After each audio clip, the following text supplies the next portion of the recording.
I'm Dr. Brandy Haley, Program Coordinator for Education with the Arkansas State Board of Nursing.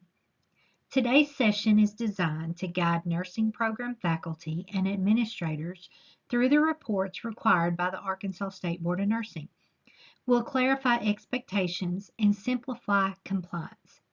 We want you to also learn how to use the new Google Shared Drive to organize and submit all program documents efficiently, ensuring accuracy and accessibility.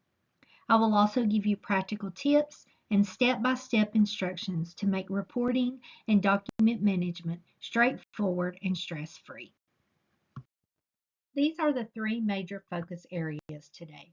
We want you to leave with actionable strategies and clear expectations aligned with Arkansas regulations. Let's begin with the foundational understanding of what is required by the Arkansas State Board of Nursing under the Educational Standards Part 125. These standards outline the expectation for nursing program accountability and ensure consistency across programs in Arkansas. Faculty and administrators are responsible for several types of reports. These may include annual program reports, faculty qualification updates, student outcome data, and/or accreditation-related documentation. Each report has specific required components. For example, many reports may require program completion rates, NCLEX pass rates, faculty credentials and workload, and/or clinical placement data. A common challenge programs face is misunderstanding what level of detail is required or submitting incomplete data. During this training, we will break down each requirement into manageable parts so you can confidently interpret what is expected and avoid compliance issues. This is a screenshot of where to find the templates for reports and forms that we will review today. It is important for you to know where these forms are and how to access and use them. Go to the ASBN homepage, click on the Education tab, and then go to Program Director and Faculty Information tab. Bookmark this page for easy access. We have categorized based on subjects for using the form, reports, and templates. The most common questions we receive are in regards to program approval documents and evidence needed to support a proposal seeking board approval. This is the process for educational program approval. These are detailed in Part 125 of the Educational Standards. The initial inquiry includes the letter of intent. This is a formal ASBN document that must be submitted. After the board accepts the letter of intent, the next step is completing a feasibility study. There is no formal template for this study, and the program has the academic freedom to determine what data to collect along with the time frame, ensuring that the data speaks to the requirements listed in the educational standards. The feasibility study is the main part of the prerequisite approval proposal. There is a template for writing the narrative and guidelines for the prerequisite approval that are posted on the web page we looked at previously. There is also a step-by-step video on writing this proposal uploaded to the ASBN YouTube channel. Once the board grants prerequisite approval, the program moves forward with submitting a proposal for initial approval. This proposal outlines everything the program will do for awarding of the nursing certificate or degree. The site visit occurs prior to the presentation to the board for approval. There is a template for writing the narrative, and guidelines are posted on the web page that we looked at previously. There is also a step-by-step video on writing this proposal on the ASBN YouTube channel. After students are admitted and prior to the first cohort graduation, The full approval proposal is submitted along with a second site visit to speak to administration, faculty, and students. This is the process that has been updated with an attempt to simplify the way programs submit and write to the evidence. This is the largest proposal a program completes, and guidelines on the frequency of the survey are posted in the educational standards. When your program reaches this point for approval, you will be sent an email with step-by-step instructions along with guidelines and a survey due date. Let's talk about how to complete and submit these reports accurately. First, I'm your contact person for early consultation. I would much rather you ask any clarification versus submitting the wrong form and having to redo submission. The reporting processes are all listed in the educational standards. The reporting process should follow a consistent workflow. You should gather required data early. Verify accuracy with your internal stakeholders.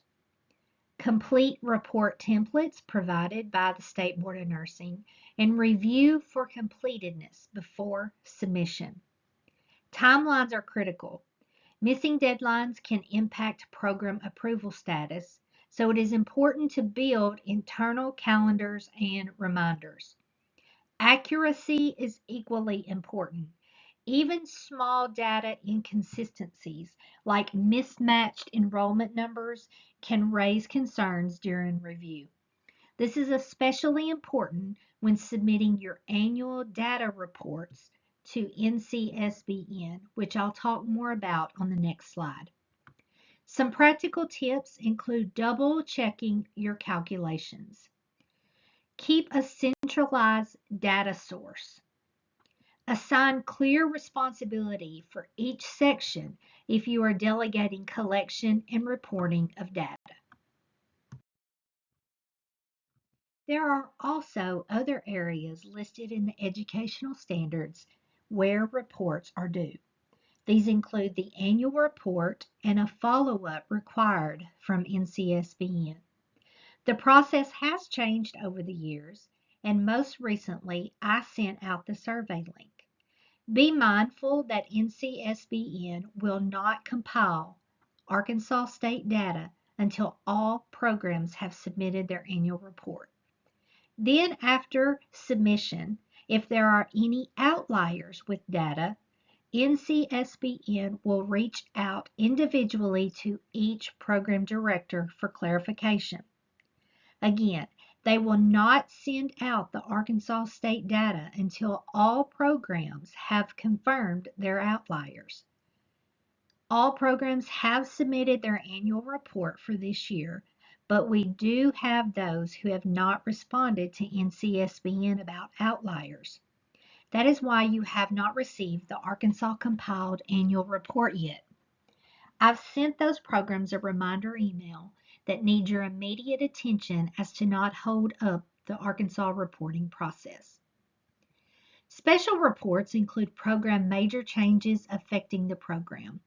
These are included but not limited to a change in the school name, change in the director, and/or change in ownership or merger of the institution.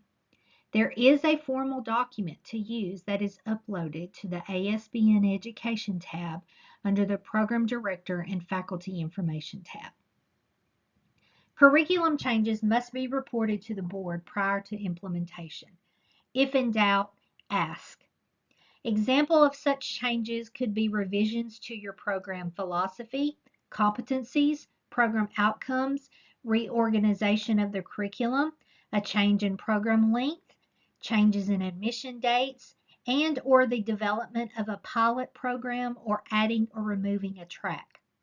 The programs who do not hold National Nursing Accreditation are required to submit additional documentation noted on this form. The programs who do hold National Nursing Accreditation must submit proof of the accepted change from their accrediting body. For NCLEX low pass rates, any program who has a fiscal year pass rate below the benchmark of 75% will be notified by ASBN staff to submit a report analyzing all aspects of the program that contribute to the low pass rate. This includes creation of an action plan for resolution. Subsequent years require additional documentation as outlined in the educational standards. And finally, any program who closes must complete the ASPN Letter of Intent form for closure. This is for voluntary closure only. In this final section, we'll focus on how to streamline your document management using the Google Shared Drive system. This system is designed to make reporting more efficient, transparent, and organized. First, it's important to understand the folder structure. Typically, folders are organized by the school name, the reporting year, the report type, supporting documents. Consistency is key. To help me find your documents, I've created folders for organization that I'll show you on the next slide. When uploading your documents, ensure that you are uploading the final version. Avoid uploading duplicate files. Check that all required documents are included. Version control is a major benefit of shared drives. Instead of emailing documents back and forth, updates can be tracked in one central location. By using this system effectively, you will reduce stress, improve accuracy, and ensure your program remains compliant with Arkansas State Board of Nursing requirements. This is a screenshot of a shared OneDrive. Currently, this is the process for programs seeking full and continued full approval. The process for prerequisite and initial approval is being developed and will look very similar, but not as many folders. You'll see that the folders already have a name, which means you should upload a document to that folder as evidence required, proving you are meeting the educational standards. Do not rename the folders. Follow the guidelines that are uploaded in the folder. Once your program folder is created, you will get an email granting full access to the folder. This is a screenshot of the email you will get from me. This is the email that gives you access to the shared OneDrive folder. Do not share this email with others because the access is granted only to your email. If there are others that need access, you should email me their name and email address. I will send them their own access link. Remember that the OneDrive is tied to your institutional email and not your personal Google email. Oftentimes, when you log in, the system will automatically pick up if you have logged in with your personal Google email. Chrome and Microsoft Edge are the browsers that work best with the shared OneDrive. Accessing on a personal laptop, iPad, or your phone may limit or deny your access. Therefore, accessing on your work computer is best. Thank you for watching the April Town Hall training. The next Town Hall is scheduled for the first Friday in May, which is May the 1st, 2026. That training is titled Charting Success, Simulation Use and Mapping the Systematic Evaluation Plan to ASBN Educational Standards. We realize this is a busy time for many of our programs with upcoming graduations in May.